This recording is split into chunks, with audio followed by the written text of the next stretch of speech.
everyone, Erica Becker here from the GC360 podcast, where we talk about just about everything, and we have some of the most interesting guests in Garden City.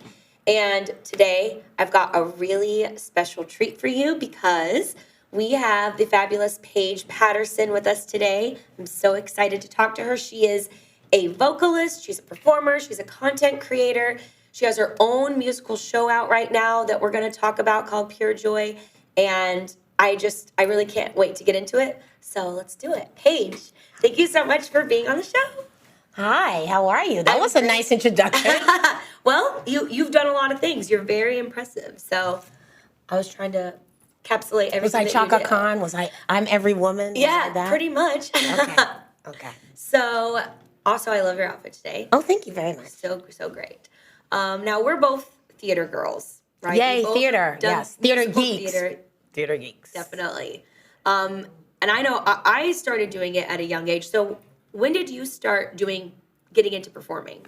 I've been performing since I was 5 years old, professionally at 13.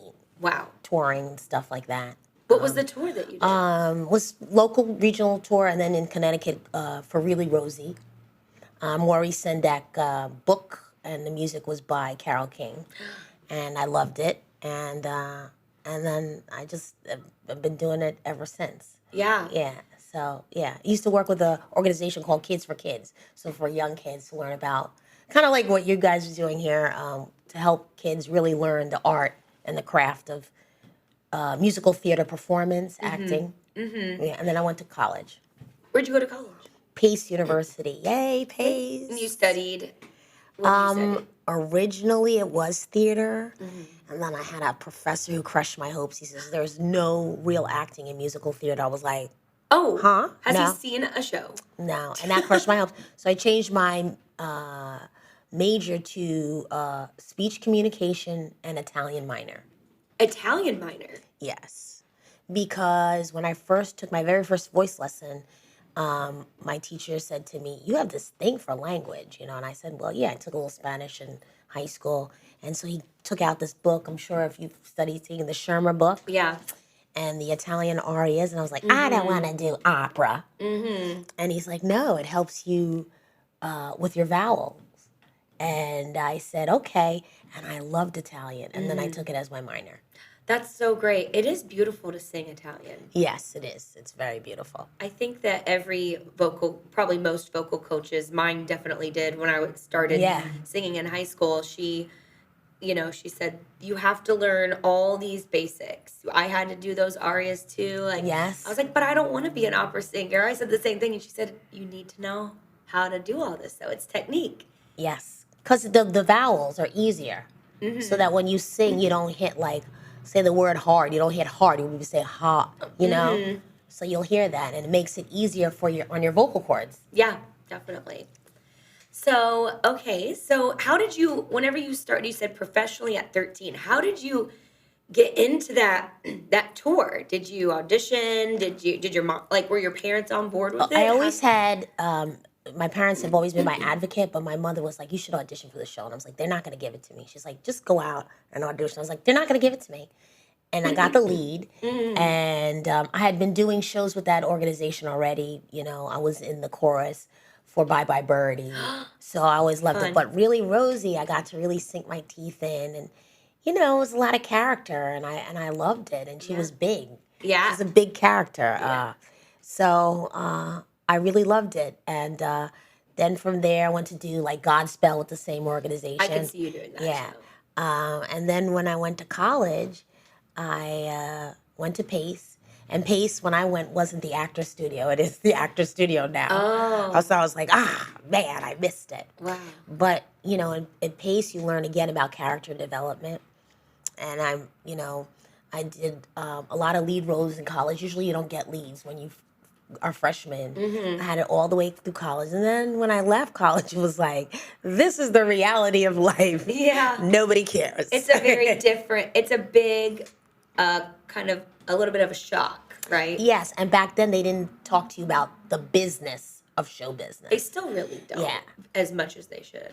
And it's not like I'm constantly plugging. I'm just saying, one thing I learned in coming to Garden City Media is they really show you the other side. Because I think with people who are performers, and if anybody out there in the audience is listening to performers, you have to learn some of the business, and the business has changed exponentially with the advent of social media. And you have to learn not just like you're still probably going on auditions and stuff like that, but you have to learn like, okay, well, what's your social media looking like? Yeah. I never really thought about it like that. You know what I mean? And how you could procure more people now than ever. Yeah, definitely. I think you're absolutely right.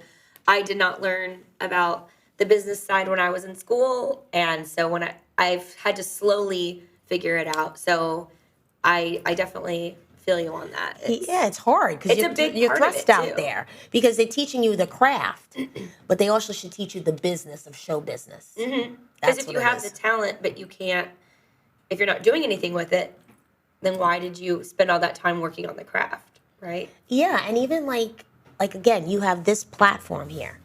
That's good for everybody. You know what Yeah. I'm saying? And for other artists to come on, it's good because this is something different that we didn't have maybe 15 years ago. Yeah. That's why I think it's good for people to come here because you learn. Like when you have the acting classes here and this and that, you guys are talking about the art or the craft of acting, but it's also the business behind it. That's Yeah. why I think it's good. I think I it's good agree. that you're starting them young. I wish I had it. I was like, can I sign up? Can I sign up? So, did you do musical theater like after college? What kind did you do? Any show? What kind of shows did you do? I did a lot of different shows. Predominantly, they were mostly musical. I just love musicals. Yeah. Maybe once or twice a straight play. I can't even remember. I predominantly love musicals. That's just like I love singing. Do you have a favorite role? Well, there's a role that I would want, but it's already been taken by Leah Michelle, Funny Girl. Funny Girl. Yeah, That's a I great love Barbara role. Streisand. Yeah, I felt like I could do that. Yeah, definitely.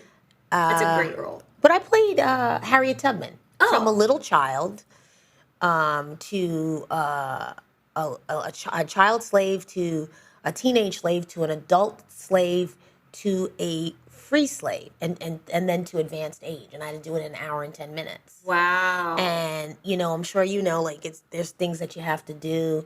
I didn't wear my glasses for the first part of it, and then I wore my glasses when I was older. The way you hold your head, the way a slave would look at their master of the house, they don't look you in the eye. They look you, a person that was illiterate but who did so many things. And I wasn't used to playing because I was always playing like these ingenue roles. Then I would play like evil roles, which I loved because everyone loves a villain. Yeah.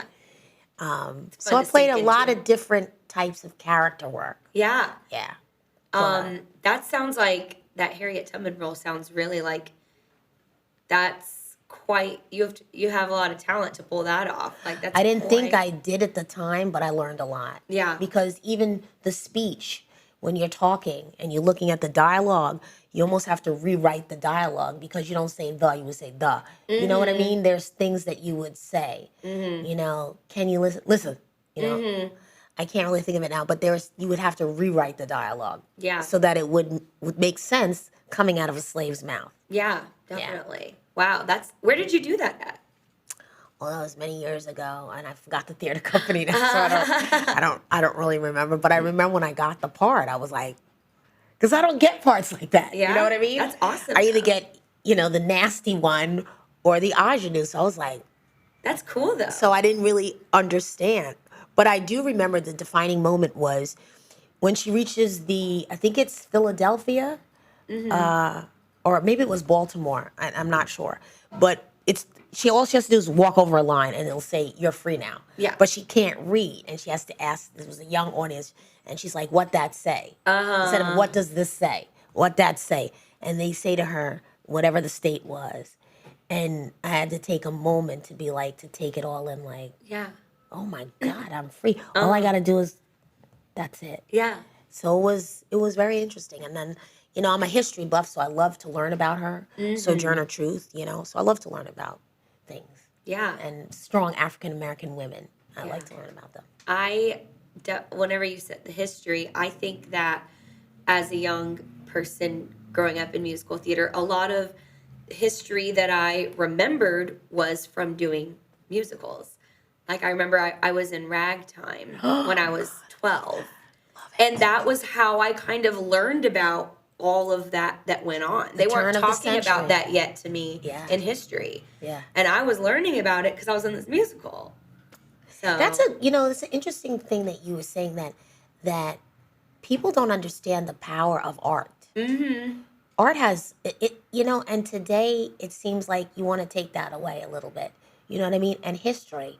And maybe that might not have been something that you might have, been readily, well, I want to learn about it. But then you had an affinity for it because you were in this musical. And I was exposed to it. Exactly. And I think that that's a way, like especially musicals, it brings things to the fore that you might not have looked at. Yeah. I think that's on my way here, I was listening to NPR and they were talking about Afro Latinos and the music and the conga and that most music, boogie woogie, rock and roll, it comes from Africa. Yeah. And the history. And that I think that's so fun. I was like, are you in my head? Yeah. Well, we were talking about also artists being musical, getting onto the more of the music part. Yeah. So a lot of people can be a great singer, right? Mm-hmm. But are you musical? And I think that part of what makes people musical is knowing what they're singing, like where it comes from, kind of what you were just saying. It is because if you are very operatic, okay, that's fine for that genre. Mm-hmm. But then when you switch to contemporary music, you cannot have the same voice. Mm-hmm. So it's as if you'll probably understand it, or performers out there who are really actors. Sometimes it's just, you're adopting a particular character. Mm-hmm. So let's say if I was rapping per se, if you even notice even the hand gestures that go with it, Yep. I'm not gonna be like, DMX, y'all gonna make me lose my mind. Yeah. Up in, you're Yeah. not gonna do it. Your whole stance Your whole will change. stance, your whole aura is going to change. If you're singing R&B, it's going to change the rhythm, the way you sing it. You cannot sing it like musical theater. And if you look at how musical theaters change, there's an expectation of that.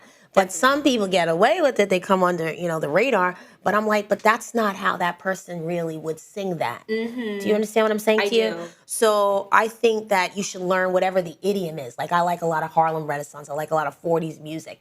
And there's a way that they sang. That's what I'm saying. Yeah. I agree with you. How do you think musical theater, what you just said, going off of that, how do you think it has changed? Ever since Rent came into town. Really? Yes. How so? Because, well, sometimes some of them are blowing their pipes out when they did shows like that. Yeah. But you had to be more musical. You had to maybe improvise a little bit, although the understudy probably has to sing it to the meter. Yeah. Exactly what, the person who was in the starring role it has. But what I'm saying to you is that I think that musical theater has given more access to other types of genres of music. Yeah. Instead of the standard, other body types, other types, individually. It's opened up the door and it's made it a little bit like if you look at Hamilton too. Yeah. Changed it again. Like I think Rent and like the touchstones were like Rent and then Hamilton. Yeah. Because then you had Six, and Six kind of did what Hamilton sort of did. Yeah. Just was a little bit different. Yeah. And so it's more room for other people to come into come to the table. Which I think is how it should be, because to me it doesn't make sense to have an art form that is so rigid in how people look and sound. Well, tell that to Central Casting. I know, right? But it's like, this is art. Aren't we supposed to be exploring different ways of doing things? But I will say, agreeing with you, I think it has come a long way. I think Big there's time. more work to be done. Yes. But since, I've been here 10 years, I would say it's changed a lot. Yeah. I actually was at the theater this weekend. I saw 3 Broadway shows with my parents, and we saw Funny Girl, 2 musicals we saw with Funny Girl and Some Like It Hot. And my mom even commented, she's been coming to the theater, she loves it. She commented, she said, it's really, really nice to be seeing, like when you see the chorus dancer females, that it's much more diverse than it used to be in body types and in looks. Like not everybody is tall skinny, white, blonde. Like she's like, Yeah. it's more interesting to watch. If someone's a good performer, you want to watch them. So Correct. she even noticed it too. That it's Especially when different. you talk about dancing. You know, when I would take dance classes, you know, I went to a traditional type of dancing school, but then I remember going to Alvin Ailey and you would see all different types, you know, but still they were under that measuring stick that you had to be like a gazelle. Yeah. And it's not everybody's built like that. Yeah. you know? So I agree. Yeah. It's fun to see how far it's come and the different shows that are out there now. no, I'm just jealous that you got to see 3. So that's what I'm. It's not my usual weekend, but it was very fun. I was like, oh, she has 3. She's like, oh, by the way, I just had 3. Just had 3, everyone. Luckily, my mom loves the theater as much as I do. So well, I'll get adopted. She by was your my mother. my partner going to the shows. I was like, does she want to adopt another person? Yeah. Let's go. Yeah. So I also want to know about, so you started in musical theater, you've continued to do that, but now what I think is really cool is that you do your own shows. Yes. Your own musical shows. So the one that you're doing now, let's talk about that one. So it's called Pure Joy with Paige Patterson, a shameless plug. And it is an homage to African American singers and composers because we're in Black History Month. Great. And then next month will be Let's Hear It for the Girls because it's Women's History Month. Oh, so each time they're always different. Like I had the Being Alive concert, which was, we lost Stephen Sondheim, but we're still in a pandemic. Yeah. So my show is really called Pure Joy with Paige Patterson, Musical Therapy for the Soul. And basically it is an eclectic mix of a genre from Sinatra to Santana to Harlem Renaissance to Bon Jovi to Broadway. I love And then I sing in other languages. But the mission statement is, this is very different than other concerts. The mission statement is to revive your memories of a bygone era and restore your faith in the timeless power of music. So I always tell people it's like going to Tony Robbins set to music. I love And it's a little church. There's nothing religious. Like at the end, I shake your hand. I go to everybody in the audience. Yeah. I shake their hand at the end, and I always close with the song Feeling Good. I love it. But I take you on an odyssey. So it's like a cabaret, and I take you from the oldest to the more contemporary, and then a little hodgepodge. But it's happy and lighthearted. Some of it's joking, and then we kind of change direction, and it might be a song to really make you think. So none of the songs are picked haphazardly. They're picked to make you get that chakra of emotion. They're made for you to remember a time in your life, you know? And also, a lot of my demographic is 40 and up, and I'm like, let's hear it for the 40-year-olds. Let's hear it for the 50-year-olds. Yeah. The 60s. Because if you are fortunate enough to be on this merry-go-round, so many seasons around the sun, I think that should be commended, and I'd like to bring that music. And it's nice when I have young people appreciate it as well. Yeah, absolutely. You know, so, but it really is. I never sing at you, I sing to you. I love that. I love that. We're going to definitely talk more about Pure Joy. We're going to take a quick commercial break, and we'll be right back after these messages. My father never stops moving, but after he had a brain aneurysm, he had a difficult time getting back to his normal routine. That's when I called Alliance Services. They paired him with Rosa. She developed a custom home care plan that helped him with his recovery. Rosa helped me gain my independence back. Alliance Services, helping older adults continue to live well and independent. Hey everyone, we're back here at the GC360 podcast. I'm your host, Erica Becker, and I am here with performer, singer, and content creator Paige Patterson, for those of you who are just joining us. And Paige, you were just telling me about your show, Pure Joy, which the one that you're doing right now sounds great. The one that's a homage for Black History Month. I love the sound of that. Yeah. So how long have you been doing this show? Well, basically, you ever hear people say they use their pain for purpose? Absolutely. Okay, so in 2012, my mother died in March 2012, and then I went through a divorce. It was like all in the same week. Rough year. Well, at least the divorce was final in that time. And so my mother and I were very close, and she died, and I was just really didn't want to do anything. And I had gotten a call from the Apollo Theater, like I was supposed to come. They were confirming, they were videotaping it for a theater night. And I said to the woman, you know what, I'm sorry, I just can't. My mother died a week ago, 2 weeks ago. I'm just not in the right headspace.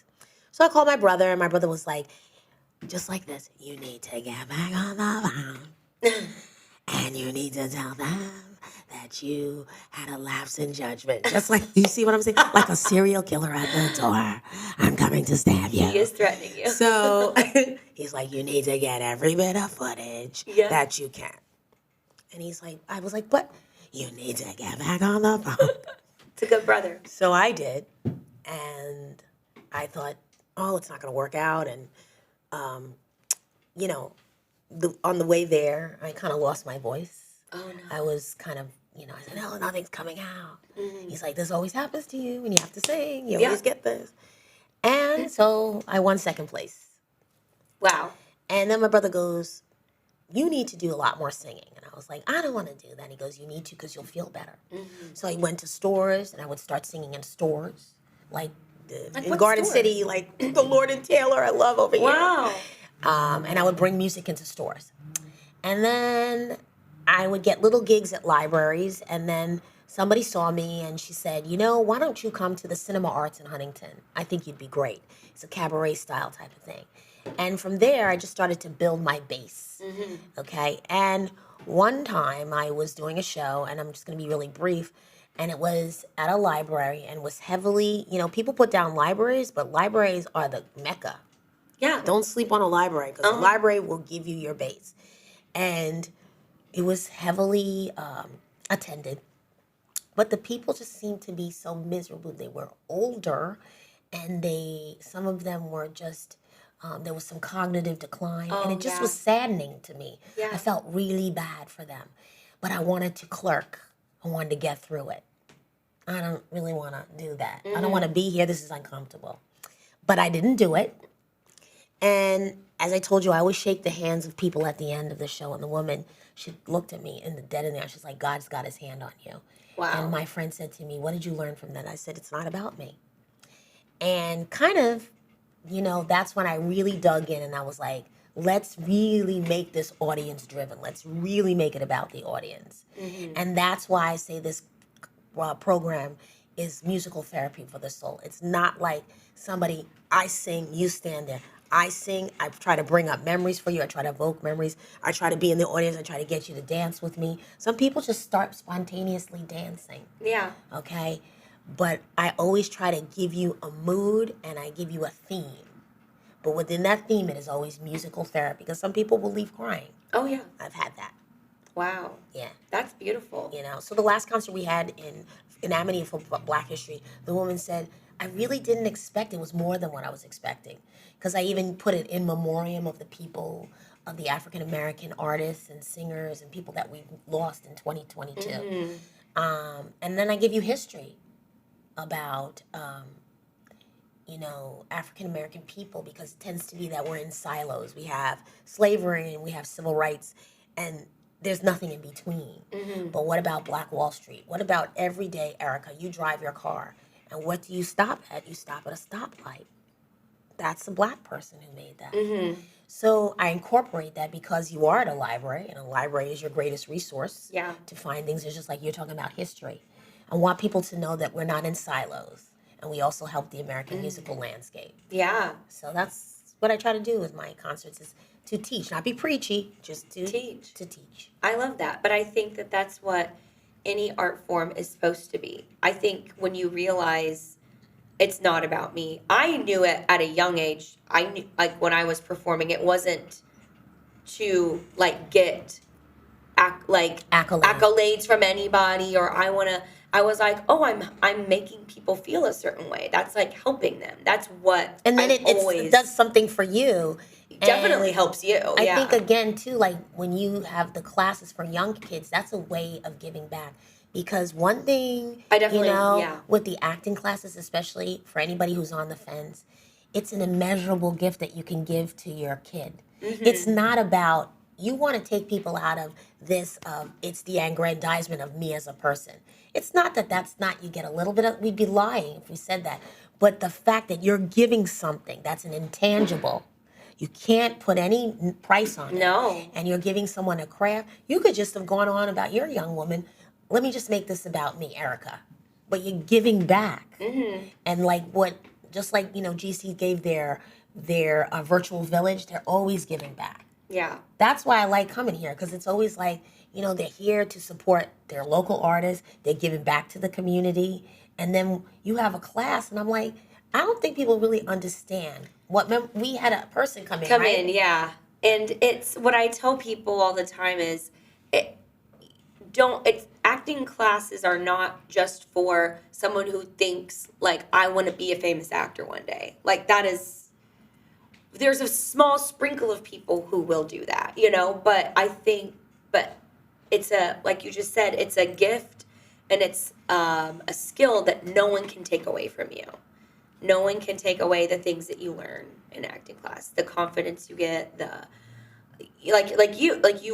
history, psychology, how to deal with people. Like, there's so many things that it benefits, and if you're lucky, they'll be like you and they'll get to be an artist for their life career, and you get to give back all the time, and that probably feels great for you. I think too, like what you're saying is also, I think what you can give a child is a sense of agency, because some kids, not everybody, they're not articulate in speaking their mind and talking to people. They have a screen. I know. It's worse now than it was when I was young. Like, even to do this is not an easy job. You have to come up with material. You formulate questions that are appropriate for the guest. You can't just wing it, right? And be prepared. So, you have to be prepared, which is what we learned in acting class. Yes. So I think that what you're giving them, especially doing that for young kids, would make them a more social animal. That even if they don't become an actor, they will know how to publicly speak. Yeah. They will know how to pitch somebody for a job. Yeah. A lot of times I got 30 seconds to make an impression. Exactly. I hope I did in America. Yeah. But you know what I mean? Like, that's what I'm saying. She's like, you're that cute little like It's true though, you're right. You're making me laugh, because the laugh is like, the little baby. To clean the baby's ears, like Laughter is the best medicine. That my guest she's on funny, before that. America. She's funny. The guest I had on Garden City. before that, he said that. He's a therapist, so he knows. Oh, okay. Laughter's the best medicine. All right. All right then. But yeah, I think that art can teach people so many things about so many things. Yourself, history, how to express yourself, how to enjoy life. So it's really important. And I am really impressed by the show that you have.